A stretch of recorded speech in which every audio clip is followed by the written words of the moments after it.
I want to start from an idea that I shared last year, that I've been working on for many years, and that I still believe to this day, that a lot of the things that we worry about and we're excited about in the workplace today have to do with what I call the rise of nomadic professionals, which is that you and I and many people out there now live and work in a culture in which we have precarious affiliations, if not adversarial affiliations to institutions, but very deep, very intimate, very personal relationships to our work. You don't think of yourself as a cog in a capitalist machine, do you? You think of yourself as an artist. That's a very sensible thing to do. You tell yourself, I might be here today and there tomorrow, but it doesn't matter, because what I do is who I am. They can take away my job, but I will always have my life's work. I will always have my tribe.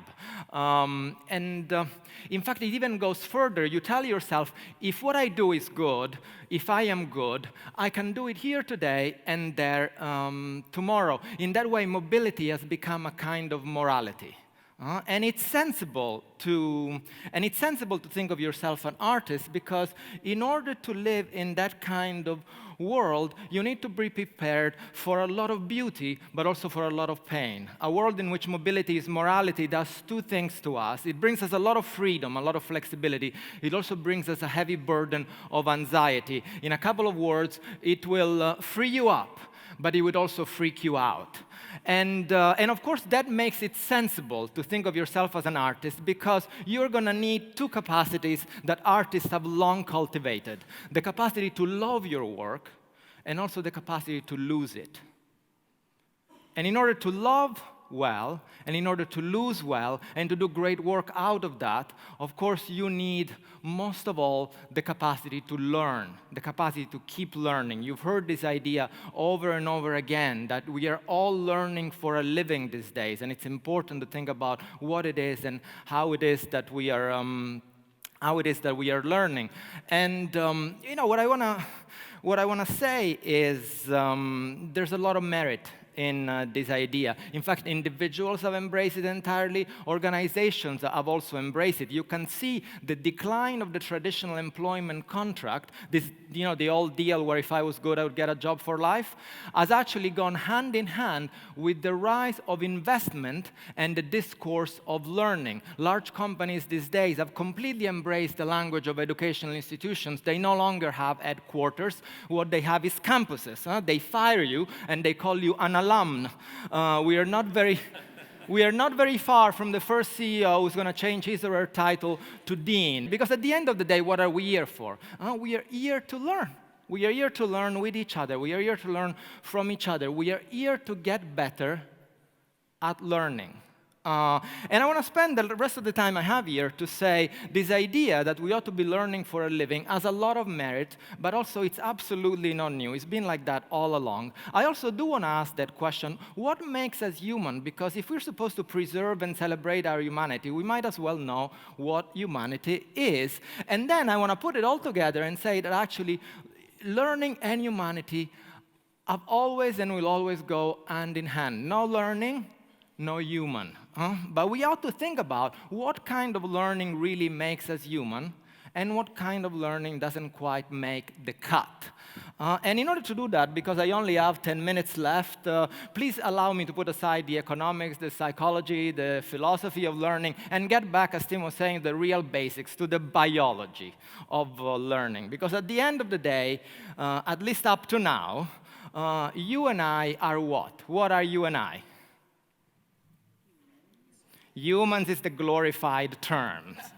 Humans is the glorified terms. You and I are biologically very good. We are monkeys. We are monkeys. This is our friend, the chimpanzee, our closest relative in the animal kingdom. And 94% of the DNA we share, we have absolutely in common. We have a lot of the same challenges, and we share a lot of the same behavior. Of course, much prettier monkeys, better dressed monkeys, less hairy monkeys, not some of you, I know, but still monkeys. And like monkeys, we have a unique challenge, which is called neoteny. For those of you interested in biology, it's basically to do with mechanics. The size of the brain, too big for the diameter of the birth canal, which means that at birth, we are not as useful as a snake, as a giraffe, as a horse who can kind of get up, hobble, go and find food and hide. At birth, we're almost entirely useless. If you've ever seen a newborn, here's one that posed for Oliviero Toscani for a very famous commercial a long time ago. If you witness newborn, it's a creature that is one of the most vulnerable and useless creature that you can possibly imagine. We can do nothing. We need everything. I mean, if you think about it, a lot has to go right to go from that little lump of flesh that needs absolutely everything to someone who sits in a beautiful hall and listens to talk about technology and humanity. I mean, it seems like a miracle, doesn't it, when you think about it? Of course, it's not a miracle. It's called learning. We are almost useless, but from day zero, as human beings, we have immense capacity. In fact, we have two capacities that come in the hardware. We have the ability to love and the ability to learn. Neuroscientists call this the attachment system and the exploration system. Allow me to call them love and learn because I think it's a touch more poetic, and this is that sort of place. And of course, we love, we attach, and we learn a lot from the people we love. We start downloading parents, siblings, teachers, friends, bosses, mentors, then people we haven't even met from their books, from their videos. We love and learn. We love and learn all our life. That's what we are doing. And what it is exactly that we are learning. We are learning how to live.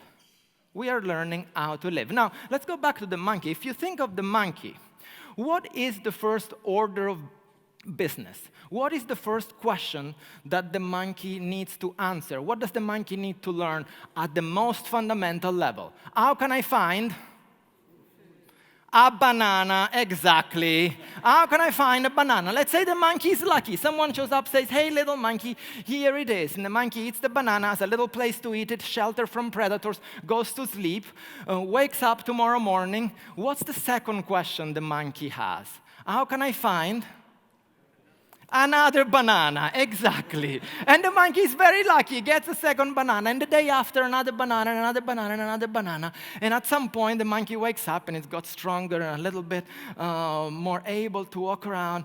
What's the next question the monkey starts thinking about? How can I get all the bananas? All the bananas, because then I can get sex, I can get shelter, I can trade, I can do all sorts of stuff. Let's call this safety, substance, power. That's what the monkey is doing all along. That's what we're doing most of the time. We are learning, how do I make it better? It being life. That's what we do all along. But you and I are not just monkeys. We are monkeys with a little twist. You can call us Monkey 2.0. We are monkey with this very unique app. It's a killer app, although it's kind of weird to call it a killer app because it's really a living app. And this app, which is a very strange app to put in the hardware of a monkey. In fact, it's so weird, and we're still trying to figure out how it ended up there, that we've had to very often resort to this idea of a great developer in the sky. And this app is called consciousness. And we don't use it very often because it consumes a lot of energy. It gets us into a lot of trouble. But on occasionally we do. We turn off the consciousness app, usually when there's a break. Your boyfriend or girlfriend has dumped you, or you've lost your job, or you've just taken a holiday and you go and climb a big mountain. And what consciousness does at a very basic level, it's essentially a great contextualizer in a very physics sense. It puts us in context, in space and time. When I turn on consciousness, I stand on the big mountain, I look at myself, and what do I see? I see a tiny body on a giant rock circling around the sun. I look at this and I say, look at this, 60, 70, 80 kilos of carbon, water, and a few other minerals, and look at the vast expanse of the universe. And this is also fairly fragile, biodegradable stuff. I mean, I look, and how long is it going to last? 70, 80, 90, 100 years? If I'm lucky, and look at the immensity of time before and after me. Now, when you go down that line of thought, which again we do very rarely, when you go down that line of thought and you realize how small and insignificant you are and how little you're going to last, it's impossible not to think about Death, exactly. Of course, in business, we never talk about death. We talk about legacy. It's the politically correct term to talk about death. It's impossible not to think about death. Now, here's the interesting thing. If we were just monkeys, if we were machines, if we were a rational, very complicated machinery, what would be the rational thing to do next once you realize that you're tiny, you don't last long, and eventually you're going to die? The rational thing to do next would be bring on more bananas, or party, or jump off the cliff, depending on the mood you're in, right? And of course, if we had a brain like that, the human would be instinct. So we have a brain that takes a counterintuitive turn. The moment we realize we are small, tiny, and we don't last long, we say, fine. But I have this beautiful gift called life. How do I make it matter? And in that moment, the monkey stops thinking about bananas and starts thinking about eternity. Research shows again and again and again, you remind people of their finitude, and if they have a little time and energy left, they'll start a company, they build the Sistine Chapel, they'll write the Constitution. So what is a human being, if you think about it that way? It's a living contradiction. We're constantly trying to preserve, to protect, to please this thing called the body, and at the same time, trying to transcend its limitations. We're trying to survive and to serve. We are trying to last. We're trying to last in a body of flesh, and we're also trying to last in a body of work. That's tough. And the world shows us all the time that these two things are opposites. That you can be selfish or that you can be selfless. That you can control or that you can serve. That you can be a giver or a taker. That you can be a realist or an idealist. But the monkey will have none of that. The human monkey is constantly saying, but I want my banana and my transcendence too.